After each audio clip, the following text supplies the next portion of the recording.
वेदों में, रामायण में, पुराणों में, महाभारत में, वेदे रामायणे चैव पुराणे भारते, भारते मने महाभारत में, तथा इनमें सब में क्या है ग्रंथों में, आदौ प्रारंभ में, मध्य बीच में, चांते और अंत में क्या है, सब ग्रंथों में क्या लिखा है, हरि सर्वत्र गीयते।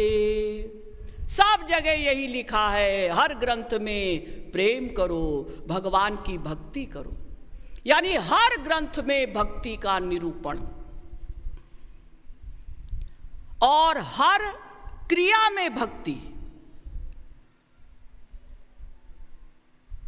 कोई भी क्रिया आप कर रहे हैं, यत् करोषि यदश्नासि यज्जुहोसि ददासि यत् तपस्यसि कौन्तेय तत्कुरुष्व मदर्पणम। गीता के 9वें अध्याय का 27वां श्लोक। यत् करोषि यदश्नासि, जो करो, जो खाओ, यज्जुहोसि ददासि यत् तपस्यसि कौन्तेय, जो तप करो, जो कार्य करो, जो खाओ, जो भी क्रिया करो, मुझे अर्पित करके करो। हर क्रिया में भक्ति, यहां तक कि हम सोने जा रहे हैं उसमें भी भक्ति। अजी उसमें कैसे भक्ति करें?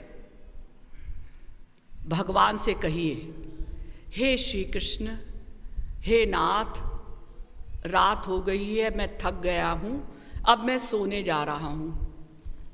क्यों? क्योंकि यदि मैं नहीं सोऊंगा तो मेरे शरीर को कष्ट होगा, मैं आपकी भक्ति नहीं कर सकूंगा। अगर मैं सो जाऊंगा 6 घंटे तो सवेरे उठकर मैं आपकी भक्ति करूंगा। ऐसा सोचकर आप सो जाइए। वो नींद भी हमने ईश्वर को अर्पित कर दी, वो भी भक्ति में काउंट हो जाएगी भगवान के यहाँ। भगवान नींद को भी भक्ति में काउंट कर लेंगे, यानी मान लेंगे, गिन लेंगे। या फिर ऐसा करिए, जब आप सोने जाएं, हे श्री कृष्ण, अब मैं सोने जा रहा हूँ, ऐसी कृपा करिएगा कि सपने में दर्शन दीजिएगा। ऐसा कर लीजिए। नींद भी अर्पित कर दी हमने। यहां तक कि अगर किसी मच्छर ने आपको काटा और आपको फिर खुजली हुई, उसको भी अर्पित कर दीजिए। अच्छा, मच्छर से कटवाया है मुझको, मैं खुजा रहा हूं तो अच्छा लग रहा है आपको, देखो देखो आपको अच्छा लग रहा है तो ठीक है, ठीक है। यानी हर कार्य, हर क्रिया में भक्ति। जो आप भोजन करें ईश्वर को अर्पित करें। ऐसा नहीं कि पाप करें वो भी ईश्वर को अर्पित कर दें। अच्छे कर्म करें जो आप, या जो संसार के कर्म आप करते हैं, आवश्यक कार्य, उनको ईश्वर को अर्पित करके करिए। हर क्रिया में भक्ति। और जो आप वैसी क्रिया करते हैं, कार्य करते हैं, उसमें तो भक्ति है। जो वैसी क्रिया करते हैं, स्पिरिचुअल क्रिया, उसमें भी भक्ति। जैसे आप कर्म कांड करने जा रहे हैं, जब ये पंडित लोग, ब्राह्मण लोग कर्म कांड कराते हैं, तो जब पूजा समाप्त हो जाती है तो क्या मंत्र बोलते हैं?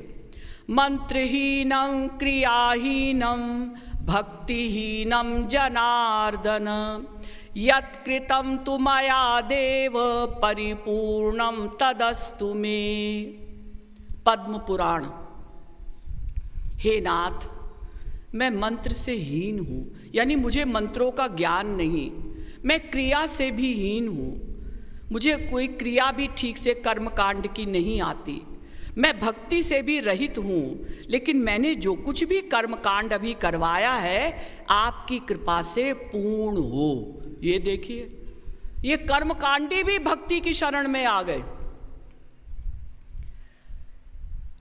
जब कर्म कांड प्रारंभ होता है, कोई पूजा पाठ यज्ञ वगैरह, तो पहला मंत्र बोला जाता है स्टार्टिंग में। ये तो एंड में बोला जाता है, स्टार्टिंग में बोला जाता है अपवित्रः पवित्रो वा सर्वावस्थांगतोऽपि वा यः स्मरेत् पुंडरीकाक्षं स बाह्याभ्यंतरः शुचिः।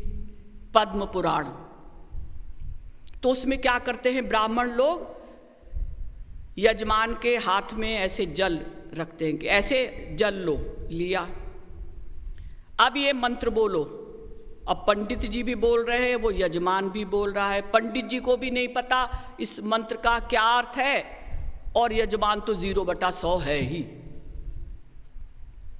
और पंडित जी को पता भी है तो उन्हें क्या मतलब, उन्हें तो अपना पूजा पाठ जो है वो जल्दी जल्दी पूजा करा के घर जाना है। अब इस मंत्र में कहा गया है कि चाहे कोई पवित्र हो चाहे कोई अपवित्र हो,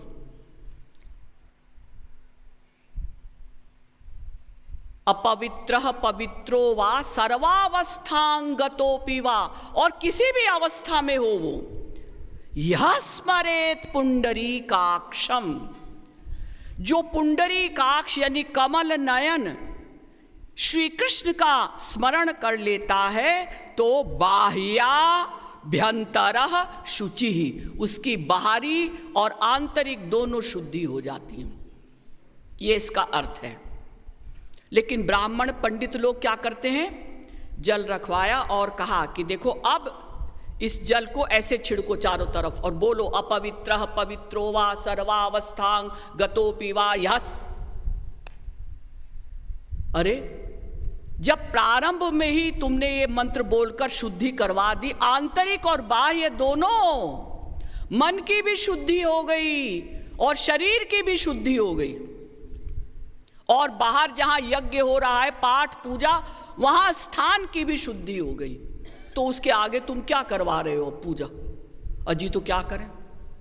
अगर हम यजमान को कहेंगे कि तुम अब श्री कृष्ण का ध्यान करो, वो तो ध्यान करने लगेगा, तो फिर हम क्या बैठे रहेंगे ऐसे ही, हमारा टाइम खराब नहीं होगा। इसीलिए पंडित लोग बताते ही नहीं कि श्री कृष्ण का स्मरण करो, बस ऐसे ही कहते जल फेंको ऐसे, अपवित्रः पवित्रो वा, वो भी बेचारा जल फेंक देता है, हो गया। हर क्रिया में भक्ति।